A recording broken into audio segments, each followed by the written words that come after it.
Amigos, ¿qué tal? Buenas tardes. Bienvenidos nuevamente a la plataforma Lex Informa. El día de hoy les presento al doctor Víctor Alejandro Wong Meraz. Él nos va a charlar sobre el tema de la reforma constitucional y la nueva realidad política en México. Bienvenido, doctor. Voy a dar una breve semblanza sobre su experiencia. Es doctor en Derecho por la Universidad Complutense de Madrid. Tuvo su estancia postdoctoral en el Instituto de Derecho Internacional y Público en Heidelberg, Alemania. Es miembro del Sistema Nacional de Investigadores Nivel 1, profesor investigador de la Universidad Autónoma del Estado de México, coordinador de la colección Politeia, editorial Blex de 2017. Muchas gracias, bienvenido, doctor. Muchas gracias, Alicia. Un gusto estar aquí con ustedes. Antes de iniciar mi plática, pues quiero agradecer a todos los que han hecho posible este evento, principalmente al licenciado René Castelón y obviamente a todo el staff de la revista Lex Informa. Cuando estábamos platicando sobre algunos de los temas que pudiera yo venir a platicar, a charlar o a dialogar con ustedes, con los organizadores del evento. Yo comentaba que un tema que me llamaba mucho la atención y porque lo estábamos viendo, lo hemos estado viendo constantemente en esta administración, pudiera ser sobre la reforma constitucional y algunos proyectos que desde una perspectiva académica, bueno, visualizo cuáles pudieran darse estas reformas constitucionales y sobre la realidad política en la que estamos. Hay que tener claro que el derecho constitucional, desde una visión muy hegeliana, es donde confluye lo jurídico con lo político, ¿sí? No puedes analizar el derecho constitucional solamente desde uno de sus elementos. ¿Qué significa esto? Que no puedes estudiar la Constitución o el derecho constitucional nada más desde la perspectiva jurídica. Y es donde a veces nos topamos diciendo, no, es que la Constitución dice varias cosas, pero en la realidad o las prácticas son completamente distintas, sino que debemos de analizar de una forma integral la Constitución. Esto significa que tenemos que tomar principalmente estos dos elementos, lo jurídico, lo político, ¿sí? Y es precisamente por este autor que he hecho referencia, donde se confluye esto. En algunos situaciones académicas o espacios académicos, precisamente con un grupo de investigación en el que formo parte, estamos apostándole a una visión o una metodología del análisis de la Constitución desde las ciencias constitucionales y que tienes que entender que estas ciencias constitucionales van a abordar estos dos elementos, pero también el elemento sociológico, el elemento económico. ¿Sí? Los que se limitan a analizar la Constitución desde nada más la perspectiva jurídica o solamente desde la perspectiva política no tienen una visión completa. Y precisamente por eso nos decantamos para ir en contra de este exceso formalismo o ese exceso de literalidad de la Constitución y pretendemos dar esta nueva metodología de cómo poder analizar la Constitución para poderla entender, ¿sí? Y pues precisamente eso es lo que hoy estamos hablando en cuestión de México. Vemos situaciones en las que para muchos se pudieran no entenderlo nada más desde la perspectiva jurídica, lo que está sucediendo en los debates políticos, lo que está sucediendo en las trincheras políticas de este país.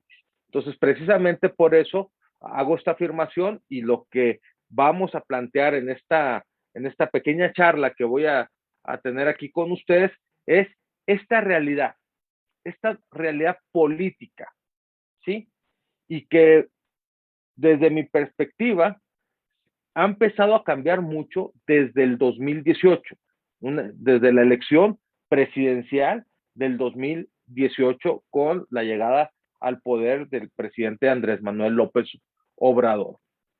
Entonces, por eso denominamos nuestra participación como la reforma constitucional en México y esta nueva realidad política. Que bueno, ya llevamos 3 años, pero estamos viendo cómo constantemente se habla de estos temas constitucionales.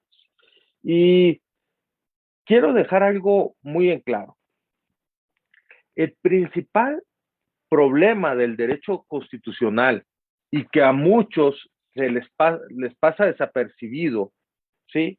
Y que precisamente por omitir esta situación o no reconocer esta situación,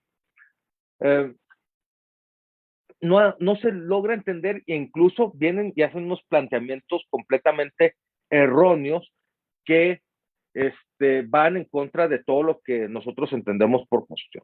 ¿Cuál es el verdadero tema del derecho constitucional? Y no nada más en México, sino en el mundo entero, en cualquier lugar donde hablemos de un texto constitucional.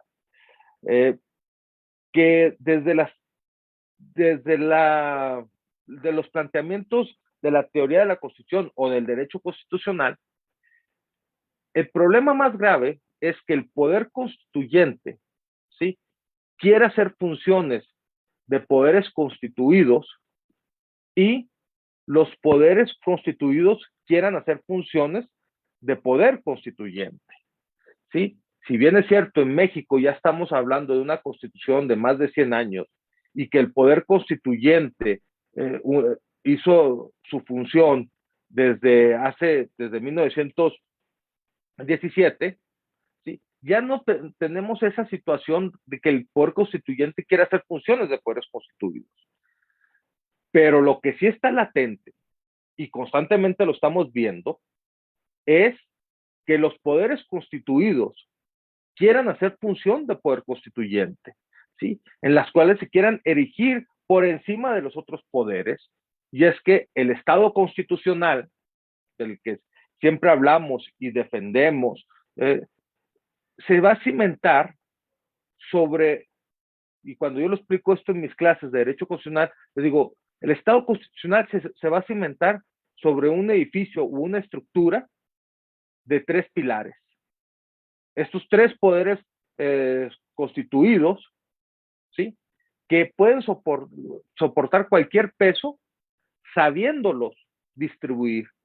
Cuando hablamos del constitucionalismo moderno, que empieza desde los planteamientos de Montesquieu, con su obra del espíritu de las leyes, y que se va a ver plasmado en el artículo 16 de la Declaración Universal de los Derechos del Hombre y del Ciudadano del 26 de agosto de 1789, que decía: en toda sociedad donde no se consagre los derechos fundamentales y la división de poderes, carece de constitución. Entonces, la división de poderes es un elemento esencial para el constitucionalismo moderno. No podemos hablar de un constitucionalismo si no hay una división de poderes. Pero lo que en realidad se estaba refiriendo Montesquieu no era una división tajante, sino más bien un equilibrio de poder. Y a eso me refería ahorita cuando decía, la estructura constitucional se va a cimentar sobre 3 pilares y que vamos a buscar ese equilibrio, ¿sí? Bien equilibrado el poder, ¿sí?, soporta cualquier peso. Pero en el momento en que le cargamos más poder o se autoatribuye más poder uno de estos pilares, el Estado constitucional se va a derrumbar, ¿sí? Entonces, eso es lo que está empezando o lo que ha preocupado mucho no nada más a los académicos y a los políticos, sino a la sociedad en general, que se pudiera distorsionar o corromper este equilibrio de poder y que uno de estos poderes empezara a asumir más facultades o no necesariamente más facultades, empezara a asumir más poder el que le corresponde para mantener ese equilibrio, ¿sí? Y esa es la preocupación que se ha tenido. Y es que precisamente el día de hoy lo platicaba con unos colegas, lo que en su momento se ha hablado, por ejemplo, en México, y que en México yo creo que sí es un antes y un después del 2018. No quiero hacer una afirmación que ha sido bueno o ha sido malo. Yo creo que ha sido una necesidad histórica lo que sucedió en el 2018, ¿sí? Y que un presidente que llega con más de 30 millones de votos, como es el caso del presidente Andrés Manuel López Obrador, le va a dar una legitimidad que en la época reciente del país, sí, en la historia reciente del país, ningún presidente lo ha tenido. Un, una legitimidad democrática muy amplia, sí, con el más del 50% de los votos, con una visión distinta, o eso es lo que se ha planteado, del Estado que se buscaba. ¿Sí? Entonces, esta es una de las preocupaciones que planteara el presidente cambiar de constitución, que planteara romper ese equilibrio con qué? Con la legitimidad democrática que trae, ¿sí? Y que lo estamos viendo hoy en día en el proceso electoral del 2021, ¿sí? O digo proceso porque todavía no ha culminado este proceso electoral. Cuando llega el presidente de México y de Andrés Manuel López Obrador, y en el Congreso logra obtener más de 280, el triunfo alrededor de 320 diputados en la Cámara de Diputados. Y en el Senado de la República, así, logra obtener alrededor de 80, a senadores 79 para ser exactos, pues empieza a tener una legitimidad muy amplia y con poder de decisión, situación que desde hacía mucho tiempo ningún presidente de la República tenía. Entonces es cuando prenden las alarmas algunas personas, algunos académicos, decir, bueno, va a venir a destrozar todo lo que se ha logrado. ¿Por qué? Porque viene con otra visión de lo que se había dado en la historia del país. Hay que recordar que en México, si bien es cierto, hemos sido un país democrático en esta constitución, ¿sí? Pero teníamos un partido hegemónico que estuvo por más de 70 años en el poder. ¿Sí? Había un sistema de partidos, pero con un partido hegemónico. ¿Qué significa esto? Y como lo escribía precisamente Giovanni Sartori, el partido hegemónico es que tiene todas las posibilidades de ganar. O sea, no hay duda de que el que va a ganar es este partido. Y desde los años 60, 70 se empieza a modificar esta tendencia, ¿sí? En la situación en la cual empiezan a buscar espacios algunos otros sectores de la población, algunos otros partidos políticos, y es precisamente cuando aquí, y lo que más adelante voy a describir sobre la función de la reforma constitucional que ha tenido México, se empiezan a adecuar la constitución a las nuevas realidades, ¿sí? La constitución mexicana, como todos ustedes saben, es uno de los textos más importantes constitucionales que hay en el mundo. Cuando uno anda discutiendo estos temas con compañeros de otras latitudes, siempre llegamos a la conclusión que posiblemente hay 6 textos constitucionales emblemáticos en la historia.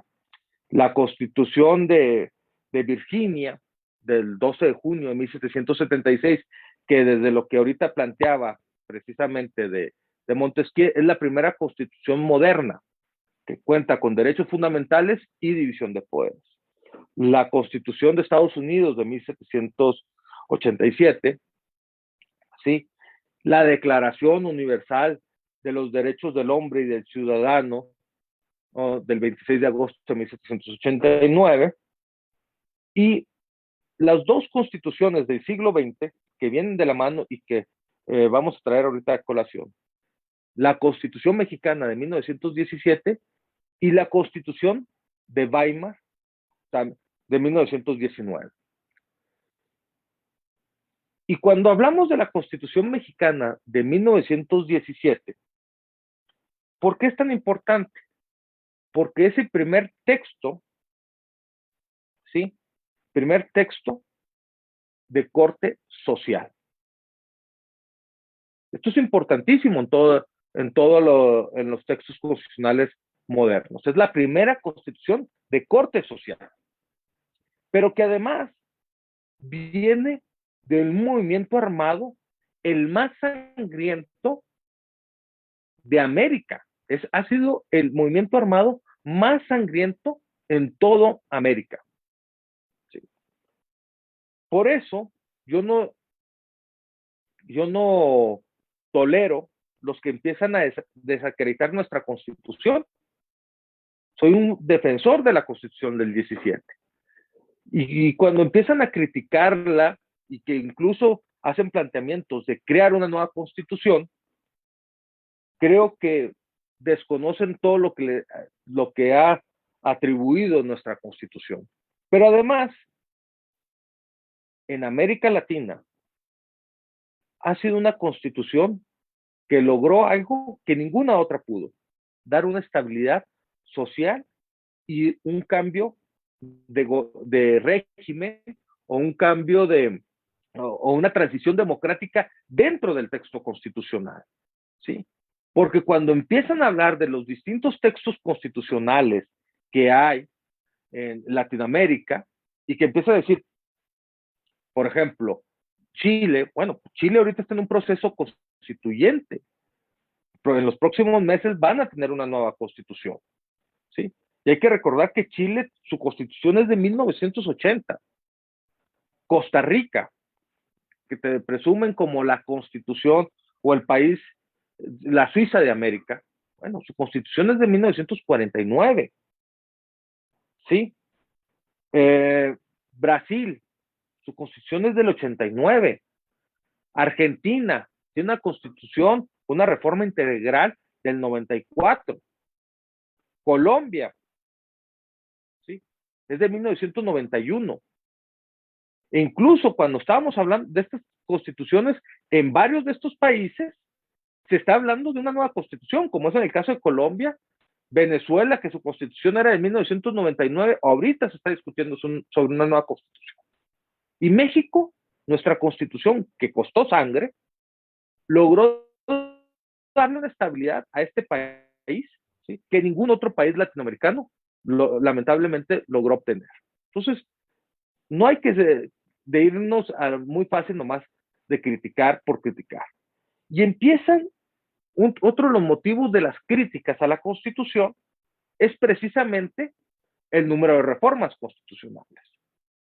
Y se critica a la Constitución por el número, cuando la reforma constitucional, y esto lo voy a decir categóricamente, es el principal y el más importante instrumento de defensa de la Constitución. Porque la reforma constitucional lo que va a permitir es que la Constitución siga vigente. Entonces, no desacreditar a la Constitución por el número de reformas. Y viene el clásico ejemplo de todo el mundo que te dice, es que la Constitución de Estados Unidos, que es mucho más longeva, tiene un número muy reducido de reformas. Pero eso no significa que no se modifique. Todas las constituciones se están modificando. No voy a entrar a explicar este tema, nomás voy a hacer referencias y rápidamente. Las constituciones se modifican de dos maneras, ya sea por la reforma constitucional, donde se da el procedimiento y se modifica el texto, o a través de las mutaciones constitucionales. Y voy a decir algo que a muchos no lo aceptan, pero la interpretación constitucional es una forma de mutación. Pero bueno, si quieren eso lo podemos dejar para las cuestiones de algún debate. Entonces, en México, lo que erróneamente algunos profesores llegan también a afirmar que tenemos una constitución flexible. No, México no tiene una constitución flexible. México tiene una constitución rígida, porque su procedimiento de reforma es distinto al procedimiento de modificación de las leyes ordinarias. ¿Y a qué me refiero en esto? Que para modificar la Constitución se requiere una mayoría calificada. Y aquí ya es donde voy a entrar al tema de la nueva realidad en la que estamos. De acuerdo al artículo 135 constitucional, se dice que para la modificación del texto constitucional se requiere la aprobación de las 2/3 partes de los presentes del Congreso de la Unión. ¿Qué significa esto? Que en la Cámara de Diputados en México, que está conformada por 500 legisladores, en el supuesto de una sesión donde se fuera a votar una reforma constitucional, se necesitarían 333 diputados que aprobaran esa reforma constitucional. Y en el Senado de la República, que como todos ustedes saben, está conformada por 128 senadores, se necesitarían 84 senadores. ¿Sí? Y esto es muy importante porque el número de senadores, como ahorita lo comentaba, el partido en el poder con sus aliados, ¿sí? Tiene ahorita 79 senadores. Y una vez que he puesto estos planteamientos, vemos, por ejemplo, los resultados de la elección del 2018, del 2021. La elección más grande en la historia de México, renovación de la Cámara Baja. Esto es importante decirlo, solamente se estaba renovando la Cámara Baja, o sea, la Cámara de Diputados. ¿Sí? Y se renovaron 13 gobernaturas, ¿sí? Y alrededor de 18 congresos locales. Bueno. Cuando empieza el proceso electoral del 2021, se hace una gran coalición, bueno, le quitamos ese calificativo de gran, se hace una coalición, y aquí es un problema, porque la única oferta que plantea esta coalición era que el partido en el poder, o más bien en específico el presidente, no lograra cambiar de constitución, no lograra la reforma. En la propia constitución hay un impedimento en el cual dice que ningún partido político podrá tener más de 300 diputados. Y esto es importante recalcarlo porque viene de la mano con lo que estoy diciendo de la reforma constitucional. ¿Qué significa? Que ningún partido político puede obtener más de 300 diputados por cualquiera de las dos vías, ya sea por la vía de representación o la vía uninominal. ¿Sí? En el 2021, pero en el 2018, el partido Morena había logrado el triunfo en alrededor de 240 distritos. Hay que recordar que el país está dividido en 300 distritos electorales, ¿sí? Pero con su coalición logró tener alrededor de 325 diputados. Cuando yo escuchaba a la oposición decir esto, decía, o no sé si no conocen, lo más seguro es que sí conocen, pero el resultado del 2021 iba a ser prácticamente lo mismo que en el 2018. ¿A qué me refiero?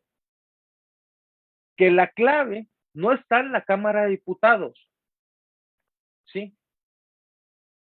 La clave para el partido en el poder, para Morena, era obtener 251 diputados o más.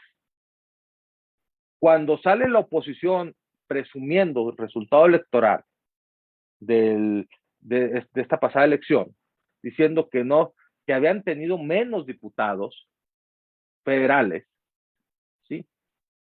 Yo la verdad me dio pena ajena decir qué tan limitados estaban, que presumían que el partido en el poder no haya logrado más de los, bueno, menos diputados que en el 2018. Lo veían como un triunfo, cuando en verdad fue un gran retroceso para la oposición. ¿A qué me refiero? El partido en el poder era clave que lograra más de 251 diputados por cualquiera de las dos vías, precisamente para lograr tener la mayoría absoluta y aprobar la ley de egresos. La mayoría calificada nunca la ha tenido y no la iba a tener, ¿sí? Pero aunque hubiera logrado esa mayoría calificada en la Cámara de Diputados, no la tiene en la Cámara de Senadores. Por eso su discurso de la oposición, presumiendo, era autoengañarse ellos mismos diciendo que les ha ido muy bien en el 2021 porque el partido en el poder iba a tener alrededor de 20, 30 diputaciones menos que en el 2018. Pero la clave, insisto, era los 251 para arriba. ¿Y por qué digo que patética la posición de la postura de la oposición? Porque donde avanza, y aquí viene otra etapa de la reforma constitucional, es en las legislaturas locales. El partido en el poder hoy tiene el control de 20 congresos locales. Para la reforma constitucional, te dice el artículo 135, necesitas la aprobación de las 2/3 partes de los presentes en el Congreso de la Unión y la aprobación de la mayoría de las legislaturas locales. ¿Qué significa? Que tienes que tener el control de 17 legislaturas locales. Hoy, Morena y sus aliados tienen el control en 20. Pero todavía, ¿dónde tiene el mayor peso el partido en el poder y el presidente de la República? En las gobernaturas. Porque hoy, si no se pasa nada raro en, en las impugnaciones de esta elección, va a tener 17 gobernaturas. Yo por eso he dicho en distintos foros, pues yo si yo fuera el presidente de la República, en cualquier momento cambio 30 diputados federales, ¿sí? Que es lo que más o menos va a perder, entre 20 y 30 diputados federales, no se puede terminar eso, por el control de la mayoría de las gobernaturas del país y controlar prácticamente las 2/3 partes de los congresos locales. ¿Sí? Entonces, aquí es donde viene lo importante, cómo se pretende utilizar ahora sí la reforma constitucional. Y el presidente de la República lo ha dicho constantemente. ¿Sí? Y lo vemos se ha dicho mucho la animadversión que pueda tener el presidente de la República por los organismos constitucionales autónomos. Bueno, no todos los organismos constitucionales autónomos, pero sí tiene cierta animadversión ¿a qué? A las autoridades electorales. Y esto es importante señalarlo, porque yo creo que viene una reforma político-electoral y que va a renovarse prácticamente todas las autoridades electorales de este país. Creo que viene de la mano precisamente la ampliación del periodo del presidente, ministro de la Corte. Creo que viene algo relacionado ahí. ¿Sí? ¿Por qué digo esto? Ser presidente de la Corte, pues sí, eres el que eres presidente de la Corte y además presides el Consejo de la Judicatura. La ampliación de los 2 años, tanto se ha discutido, pero yo creo que hay un trasfondo de esto. Yo creo que la idea que se trae o se está fraguando en relación de la reforma constitucional que se va a hacer es eliminar las autoridades electorales, crear un nuevo órgano, que esto no es nuevo, ¿eh? Se hizo en el 2014, se hizo en el 2007, o sea, se han hecho distintas reformas constitucionales y se han renovado a muchos consejeros, por ejemplo, hay que recordar en la integración de cuando era el Instituto Federal Electoral y se cambia a INE, bueno, pues, fue para cambiar a varios consejeros. Por ejemplo, la del 2007, se hizo una nueva integración del Consejo General del INE porque eh, se, se había pactado las fuerzas crear un nuevo órgano electoral o una nueva conformación del Consejo General del IFE, porque no se quería Ugalde, era una moneda de cambio que se estaba planteando. Las reformas electorales son moneda de cambio para lo que en realidad busca el presidente. ¿Sí? Y ahorita voy a decir qué es lo que pienso que va a plantear el presidente de la.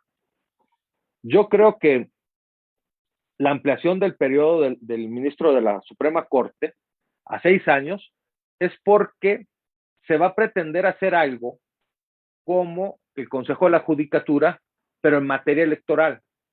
Magistrados o ministros, no sé, que lleven la justicia o que sean los encargados de impartir justicia electoral, pero para la elección del 2024, con un nuevo ente, un nuevo órgano que ya no sea la Sala Superior del Tribunal Electoral del Poder Judicial de la Federación, sino con magistrados o ministros, no sé, ¿sí? En las cuales va a estar presidida por el ministro presidente de la Corte. Por eso tanto se ha pugnado, o sea, se ha debatido esa ampliación, porque yo no le veo otra razón de ser. ¿Para qué vas a ampliarlo? Para que lleves a cabo o presidas el órgano jurisdiccional que va a llevar a cabo la elección del 2024. ¿Sí? Los consejeros del INE, ¿sí? Creo que se va a crear un nuevo ente, posiblemente se regrese a la idea original del Instituto Federal Electoral y ya no un Instituto Nacional Electoral. Por ejemplo, al INE ya se le han quitado varias atribuciones que tenía, por ejemplo, la idea de los datos y la credencialización regresan a la Secretaría de Gobernación con la famosa cédula de identidad. Y como he dicho, las reformas electorales va a ser la moneda de cambio ¿para qué? Para lo que en realidad busca el presidente de la República. La reforma político-electoral creo que no es la principal preocupación o la principal, lo que quiere impulsar el presidente. El presidente lo que de verdad quiere impulsar es una reforma energética y regresar al estatus donde el Estado es el que lleva la batuta o el que lleva el plan de desarrollo en materia energética, ¿sí?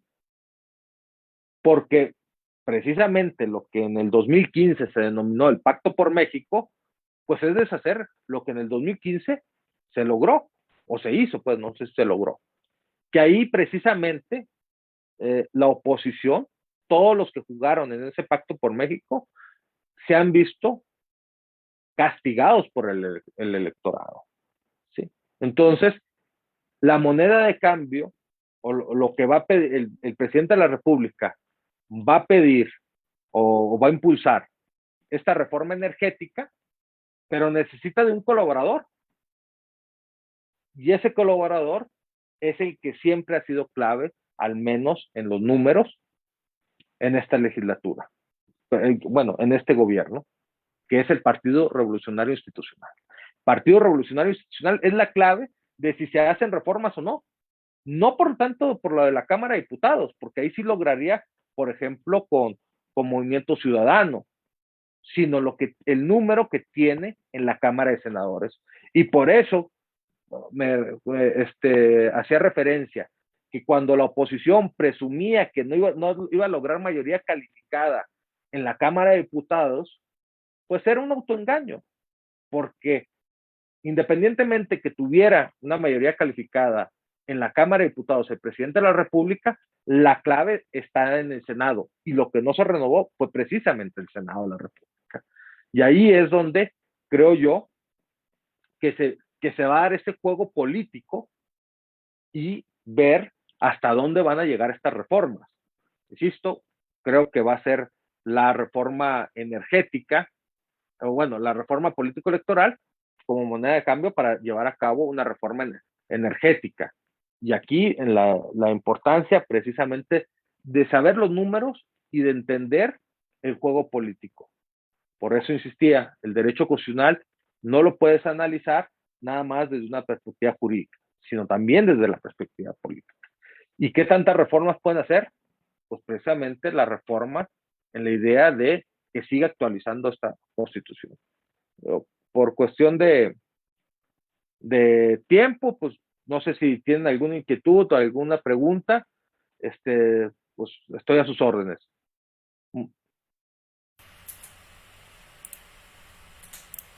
Doctor, muchas gracias. Perdón, es que no había activado mi micrófono. Tenemos algunos saludos. Deme un segundo y los leo. Le saluda Rubén Díaz, también le manda saludos Jesús Valdés. Katy Marroquín le saluda desde Chiapas. Isabel Cajica Zárate le saluda desde Tlaxcala. Hasta el momento no tenemos preguntas, doctor. No sé si guste agregar algo más en lo que llegan las preguntas.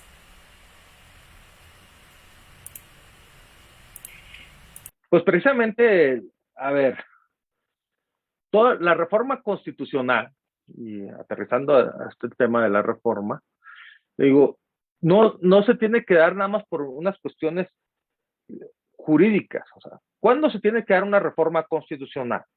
Y esta es la pregunta clave. Cuando sea políticamente viable y jurídicamente necesaria. Ahí es cuando se da la reforma constitucional. ¿Sí? Cuando algunos han planteado, por ejemplo, vamos a hacer una reforma integral a la Constitución. De hecho, un proyecto del Instituto de Investigaciones Jurídicas de la UNAM en su momento, el reordenamiento de la Constitución y todo eso. Bueno, posiblemente sí sea jurídicamente necesaria. Pero si existe el momento político, claro que no.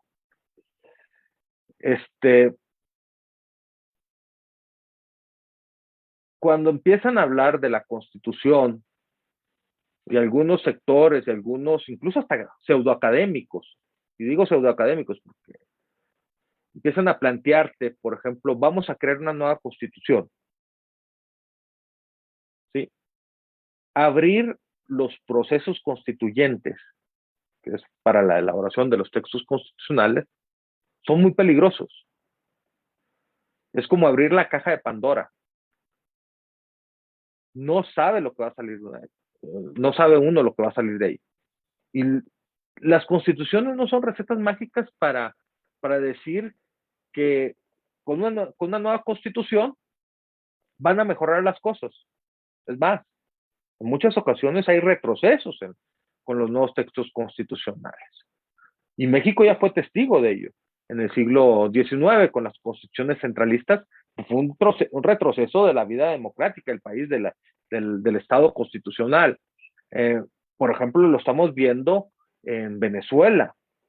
En Venezuela la oposición desde el 2013, desde el 2014, con una elección intermedia precisamente, que pierde el control el partido en el poder con sus aliados. La oposición lo primero que te plantea dice, vamos a hacer una nueva constitución, ¿sí? Porque la nueva constitución lo que iba a hacer es sacar del poder al presidente Maduro. Y los que hace algunos años proclamaban un nuevo texto constitucional, una vez que Maduro, por ejemplo, dijo, sí, vamos a hacer una nueva constitución, hoy son los principales defensores de la Constitución de 1999, porque saben que lo que salga de este proceso constituyente, ¿sí?, va a ser un retroceso de lo que tienen ahorita. Entonces, por eso hay que ser muy cautelosos con cualquier persona que plantea hacer una nueva constitución, porque ahí es donde va a haber unas pasiones políticas y no necesariamente, le digo, va a ser un triunfo, puede haber retrocesos, porque es instalar nuevamente todas las reglas del juego, ¿sí?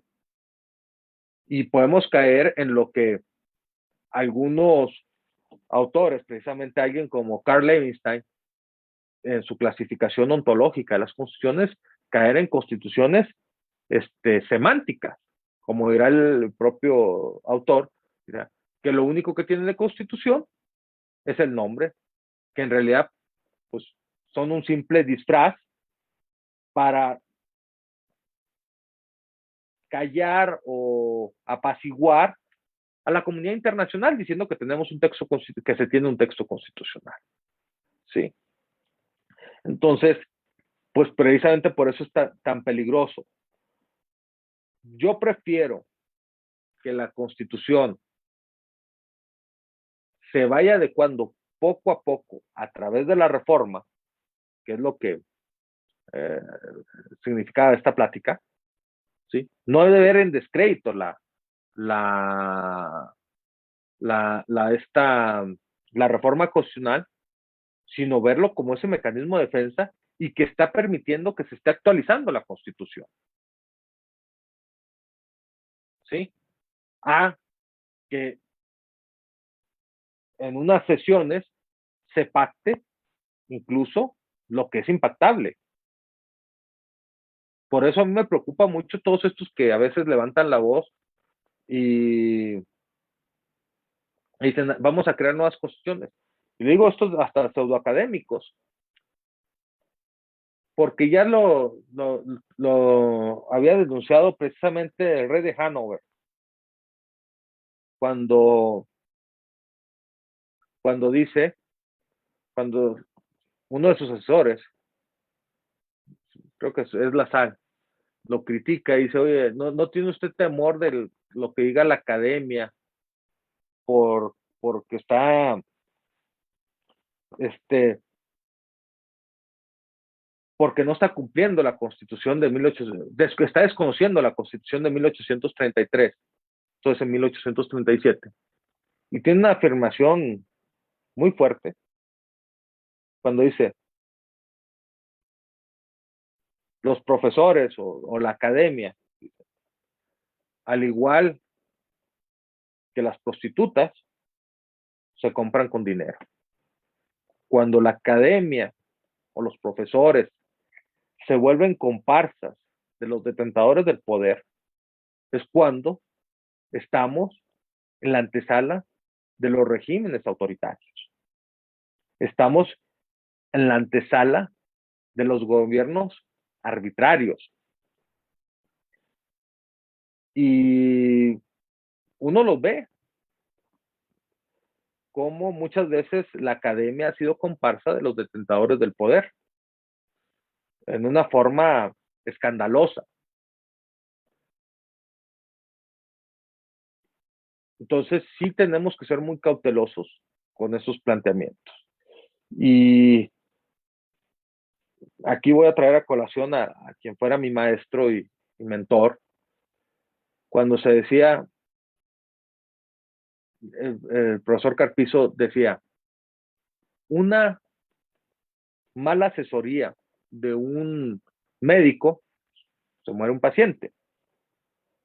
Una mala asesoría de un ingeniero, puede derribarse un edificio y morir mucha gente. Pero una mala asesoría de un constitucionalista puede llevar a la debacle a una nación entera.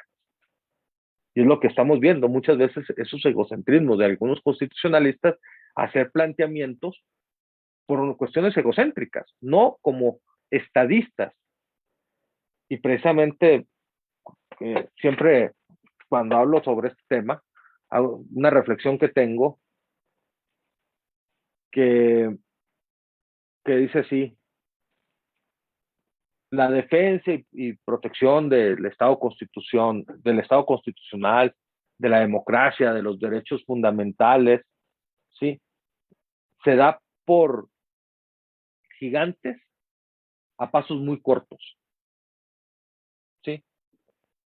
Mientras la vulneración del Estado constitucional, de la democracia, de los derechos fundamentales, los derechos humanos, la violación, el desconocimiento, la transgresión, se da por enanos a pasos agigantados.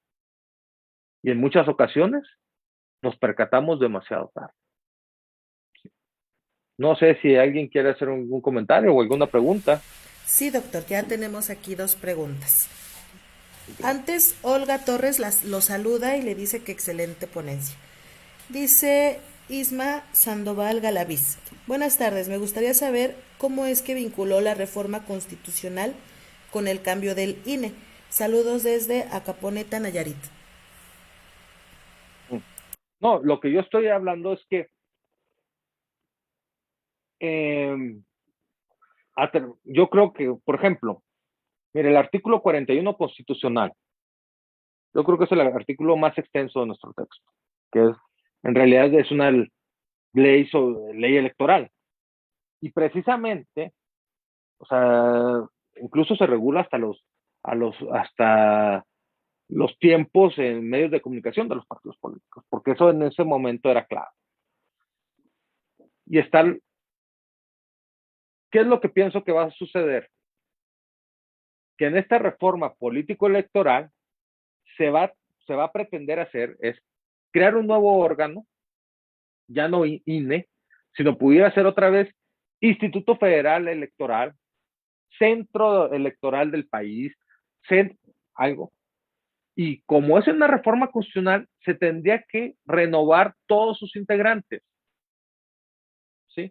Entonces, ahí es donde encuentro yo que va a haber esa reforma precisamente en lo que es el artículo 41 constitucional, y que los órganos jurisdiccionales también van a desaparecer para que se vuelvan a incorporar al pleno de la Corte con un número con un número más grande de ministros, tal vez especializados en materia electoral. Y lo que comentaba ahorita, el presidente de la Corte pudiera ser el presidente de este ente electoral. Y que en ese pacto que se pudiera dar entre el partido en el gobierno con las otras fuerzas políticas, diga, bueno, pues nos repartimos a estos nuevos magistrados electorales, así como nos vamos a repartir eh, los, los consejeros de este nuevo ente electoral. Porque así siempre se ha dado, ¿eh? O sea, no es que ahora digan, no, pues es que Morena impulsó a todos sus candidatos. Bueno, hay que recordar que antes Morena o lo que era esta ala del PRD, pues no lograron nunca meter a alguno de sus consejeros. ¿Por qué? Porque no tenían los números. Y lo que se está viviendo ahora es donde el presidente impone sus mayorías, ¿sí? Donde el presidente, pues algunos dicen, es que no se debate, no se llega a negociación. Pues el presidente te puede decir, pues la misma postura que yo tenía hace algunos años, donde no se negociaba conmigo, no entraba yo en las discusiones. Pues, bueno.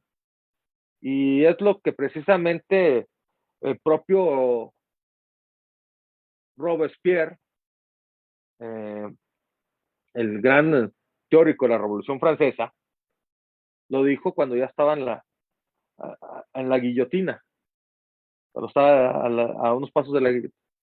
Los carniceros de hoy serán las reses del mañana. Esto cambia. Hay nuevo repartidor de cartas. Entonces, es ahí, creo yo, que se va a hacer la reforma político-electoral, ¿Por qué?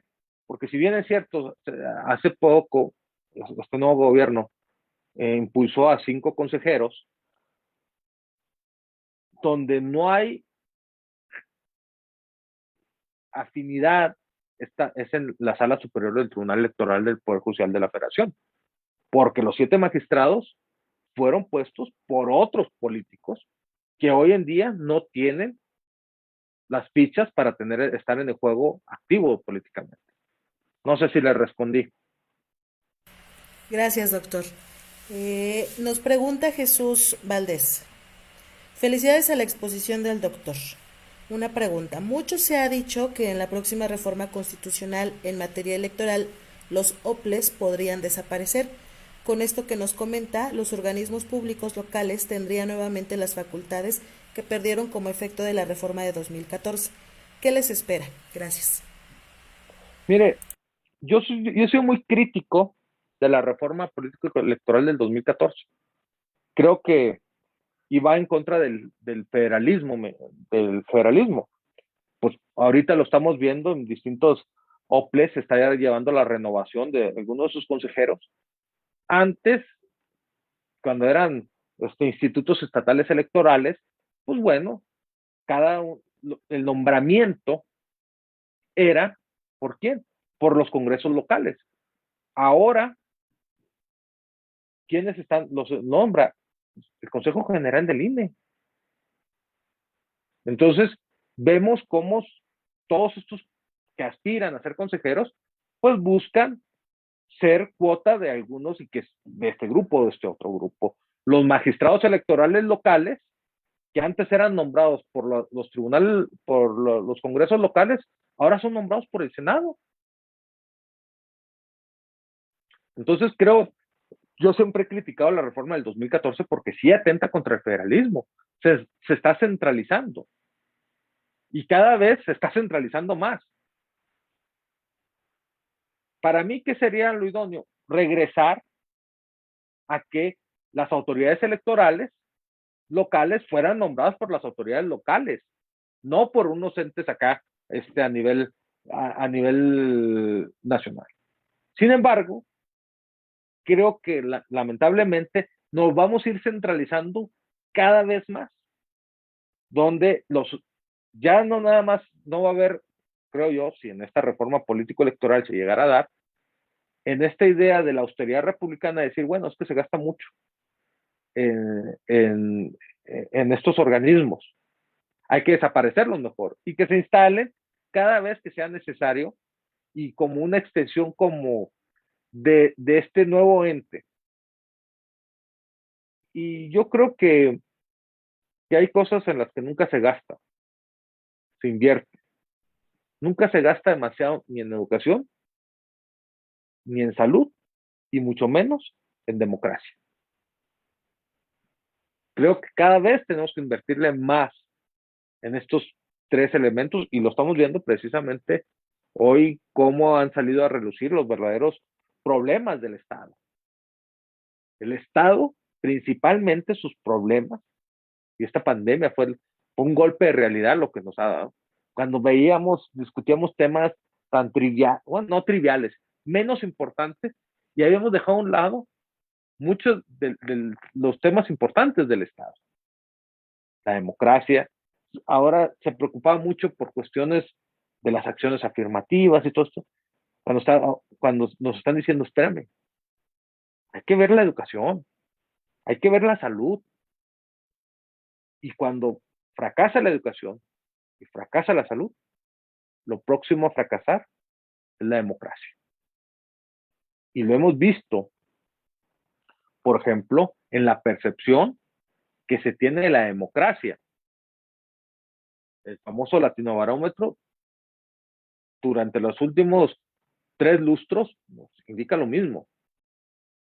El ciudadano, la percepción que tiene el ciudadano de la democracia, dice, prefiero gobiernos, o sea, el 50% de la población está diciendo, en Latinoamérica dice, prefiero gobiernos autoritarios, pero eficientes, más que gobiernos electos democráticamente. Si un régimen autoritario le garantiza la educación y la salud, no le importa que se le vulnere sus derechos o su cuestión democrática. ¿Sí? No sé si le contesté. Sí, doctor, muchísimas gracias. Ya para concluir, le manda saludos Marta Antelma López Cabrera. Le dice que excelente ponencia y muchísimas gracias. Yo también le agradezco mucho su participación y no sé si guste agregar algo más, si gusta compartir algún correo electrónico, redes sociales, para que puedan ponerse en contacto con usted y ya con esto No, finalizamos. no pues muchas gracias. Mire, no soy muy amante de las redes sociales, utilizo mucho el Facebook, Víctor Alejandro Wong Meraz, pero para cuestiones triviales, no hago planteamientos este, ni académicos ni políticos, porque me he dado cuenta que las redes sociales no te benefician mucho, pero sí te perjudican bastante. Sí, no soy amante de Twitter, no lo uso, tengo, y yo creo que, le digo, hoy en día estamos en una situación muy complicada, y no nada más en México, todo el mundo, la pandemia ha sido, insisto, un golpe de realidad.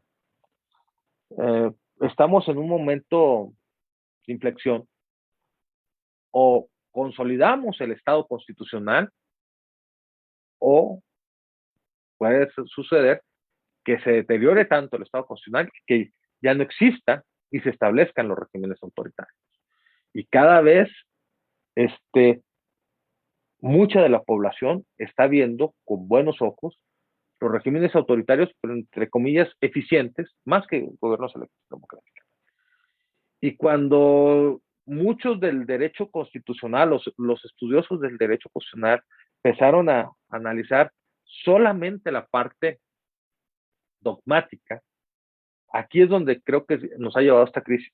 Cuando nos centramos nada más en la parte dogmática y dejamos a un lado la parte orgánica, estamos viendo estos resultados.